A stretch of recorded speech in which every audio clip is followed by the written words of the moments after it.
আসসালামু আলাইকুম ওয়া রাহমাতুল্লাহি তাআলা ওয়া বারাকাতুহু।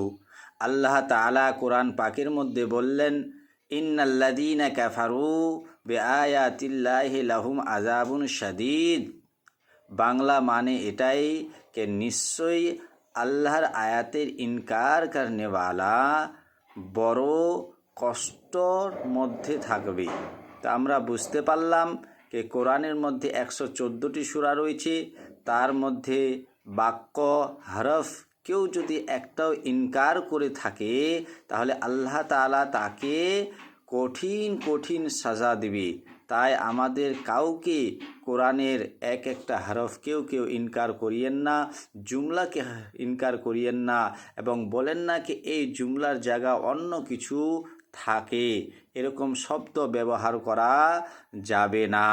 তাই আপনারা কেউ এরকম ভুল করবেন না। আসসালামু আলাইকুম।